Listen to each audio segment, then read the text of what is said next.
ముఖ్యమంత్రి జగన్మోహన్ రెడ్డి ఈ నెల 18వ తేదీ గురువారం మధ్యాహ్నం 3 గంటలకు రావులపాలెంలో జరగబోయే సిద్ధం భారీ బహిరంగ సభకు హాజరు కానున్నారని ఉమ్మడి గోదావరి జిల్లాల వైఎస్ఆర్సీపీ రీజనల్ కోఆర్డినేటర్లు పిల్లి సుభాష్ చంద్రబోస్, పెద్దిరెడ్డి మిథున్ రెడ్డి, మంత్రివర్యులు పినిపే విశ్వరూప్ రావులపాలెంలో నిర్వహించిన మీడియా సమావేశంలో తెలియజేశారు.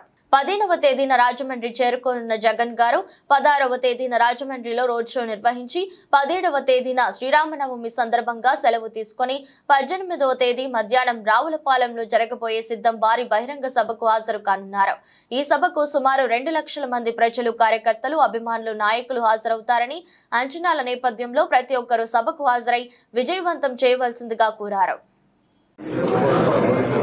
గౌరవ ముఖ్యమంత్రి వర్యులు మా ప్రియతమ నాయకులు వైఎస్ జగన్మోహన్ రెడ్డి గారు మేమంతా సిద్ధం బస్సు యాత్ర ఈ నెల 15వ తారీఖు భీమవరంలో మేమంతా సిద్ధం బహిరంగ సభ తర్వాత 15 నైట్ హాల్ట్కి రాజమండ్రి రూరల్ చేరుకుని రాజమండ్రి రూరల్లో బస చేసిన తర్వాత 16 ఉదయం నుంచి రాజమండ్రి రోడ్ షో చేసుకుని మరి 17వ తారీఖు శ్రీరామనవమి సందర్భంగా బ్రేక్ తీసుకుని 18వ తారీఖున సాయంత్రం 3 గంటలకి రావులపాలెంలో మేమంతా సిద్ధం బహిరంగ సభ రావులపాలెంలో ఏర్పాటు చేయడం జరిగింది.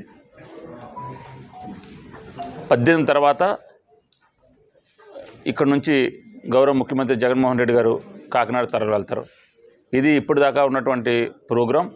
ఈ ప్రోగ్రాంకి కార్యకర్తలు, నాయకులు, అదేవిధంగా జగన్మోహన్ రెడ్డి గారి అభిమానులు ప్రతి ఒక్కరు కూడా పాల్గొనాలని మరి ఇప్పటికే మేము పార్టీ యంత్రాంగానికి మా రీజనల్ కోఆర్డినేటర్ గౌరవనీయులు పార్లమెంట్ సభ్యులు మిథున్ రెడ్డి గారు ఇప్పటికే మాకు ఆదేశాలు ఇవ్వడం జరిగింది. దాని ప్రకారం మేమంతా కూడా కార్యకర్తలను సమాయత్తం చేసి మేమంతా సిద్ధం సభకి బయలుదేరి రావులపాలెం రావడానికి మేమంతా కూడా కోనసీమకు చెందిన అమలాపురం డాక్టర్ బిఆర్ అంబేద్కర్ కోనసీమ జిల్లాకు సంబంధించిన కార్యకర్తలందరూ కూడా మరి రావులపాలెం ఇచ్చేసి దాదాపు 1,00,000 మందితో బహిరంగ సభ ఏర్పాటు చేయడం జరిగింది. కార్యకర్తలంతా కూడా ఎంతో ఉత్సాహంగా మేమంతా సిద్ధం సభకి రావడానికి అందరూ కూడా సిద్ధంగా ఉన్నారని తెలియజేసుకుంటున్నాను. My journalist friends, both print and electronic media, ఈ ఎన్నిక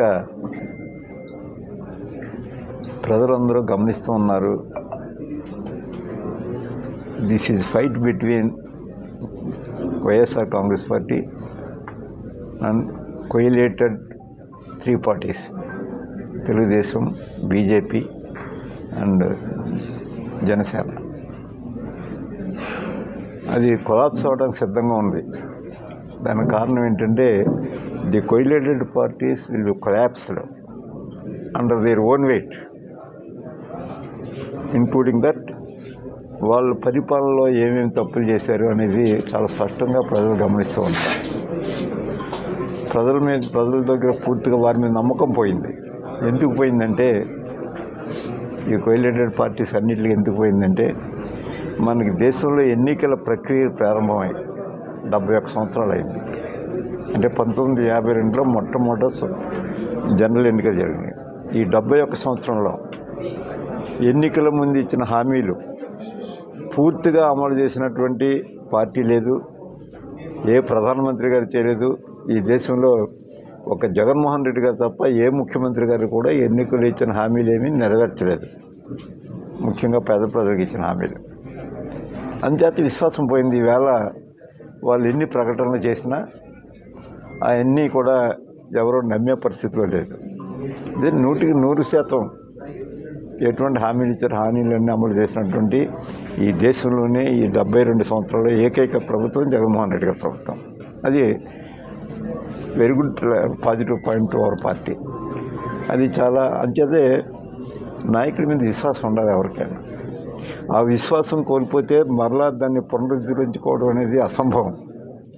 ఇంక వీళ్ళు ఎన్ని చెప్పిన వేళ చంద్రబాబు నాయుడు గారు ఏం చెప్తున్నారు, దాదాపుగా 1,40,000 కోట్ల రూపాయలు, 40,000 70,000 అనుకుంటాను, 1,70,000 కోట్ల రూపాయలు సంక్షేమ పథకాలకి ప్రతి సంవత్సరం ఇస్తానని మాట్లాడుతున్నారు. ఆ మధ్యన ఒకసారి మేనిఫెస్టో రిలీజ్ చేశారు. అసంభవం అది ఈ రాష్ట్రంలో. ఒకసారి చెప్పాలి, ఎప్పుడైనా కొన్ని సంక్షేమ కార్యక్రమాలు అమలు చేయాలని అనుకున్నప్పుడు ఏ విధంగా రిసోర్సెస్ ఏ విధంగా పెంచుకోదలుచుకున్నారు, కనీసం ప్రజెంట్ రిసోర్సెస్ కంటే ఇంకా పెంచుకోవాలి కదా, ఏ విధంగా పెంచుకోదలుచుకున్నారు, వాటి యొక్క మార్గాలు ఏంటి అనేది ప్రజలకు చెప్పాలి. విజ్ఞులు చాలామంది, వాళ్ళందరూ విజ్ఞులే, చదువుకోకపోయినా కూడా తెలివితేటలకు ఎవరికి తక్కువ లేవు మన రాష్ట్రంలో. అందరూ చక్కగా అవగాహన చేసుకోగల శక్తివంతులు, విద్య పెరిగింది, విజ్ఞానం పెరిగింది, మరి చక్కగా అవగాహన చేసుకునే వాళ్ళు ఉన్నారు. కాబట్టి అది చెప్పినప్పుడే ప్రజలు విశ్వసిస్తారు. జగన్మోహన్ రెడ్డి గారు చాలా క్లియర్గా ఇవాళ మా మీద మాట్లాడుతున్నారు, ఏదో అప్పులు చేసేసామని. వాస్తవమే, నేను కాదన్నాను. ఇంకే తప్పులు చేయవలసి వచ్చింది, చాలా క్లియర్గా దాని మీద ప్రజలకు వివరణ చెప్పవలసినటువంటి బాధ్యత కూడా మా మీద ఉంది. దాదాపు 2 సంవత్సరాల పాటు కోవిడ్ వ్యాధి వల్ల పూర్తిగా స్తంభించిపోయింది. కేవలం ఒక ఆంధ్రప్రదేశ్ రాష్ట్రమే కాదు, లేదా భారతదేశమే కాదు, యావత్తు ప్రపంచం స్తంభించిపోయిన రోజుల్లో మంది అసలే పెర్ ఇయర్ సంవత్సరానికి 16,000 కోట్లు రెవెన్యూ లోటు ఉన్నటువంటి రాష్ట్రం.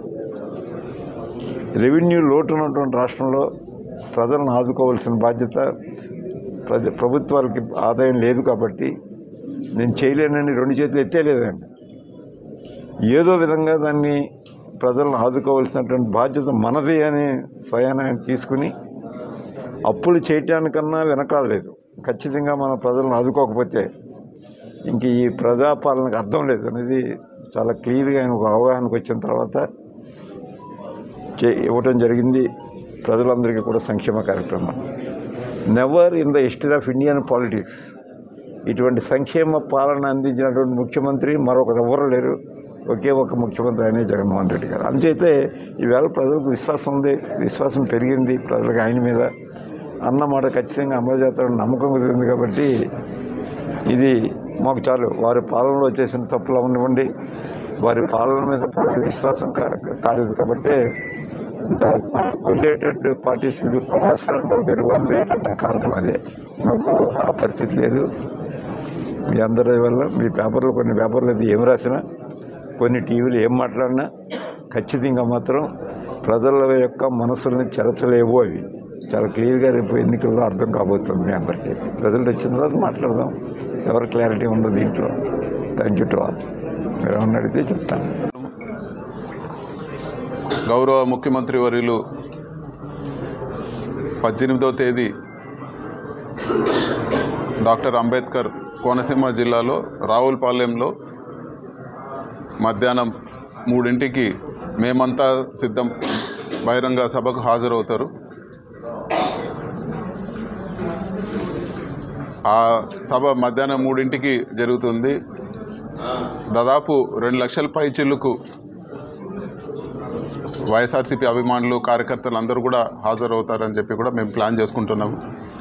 అదేవిధంగా ఈ కార్యక్రమాన్ని విజయవంతం చేయాలని చెప్పి కూడా వైఎస్ఆర్సీపీ కుటుంబ సభ్యులందరినీ కూడా కోరుతున్నాము. ఆ కార్యక్రమంలో గౌరవ ముఖ్యమంత్రి గారు ప్రజలందరినీ కూడా ఉద్దేశించి, జిల్లా ప్రజలందరినీ కూడా ఉద్దేశించి ప్రసంగిస్తారు. అదేవిధంగా అభ్యర్థులందరినీ కూడా స్వయంగా ఆయనే వేదిక పైన పరిచయం చేస్తారని చెప్పి కూడా తెలియజేస్తా ఉన్నాను. మరొకసారి ఈ భారీ కార్యక్రమాన్ని విజయవంతం చేయాలని చెప్పి కూడా మేము మనస్ఫూర్తిగా అందరినీ కూడా కోరుకుంటాను. Thank you.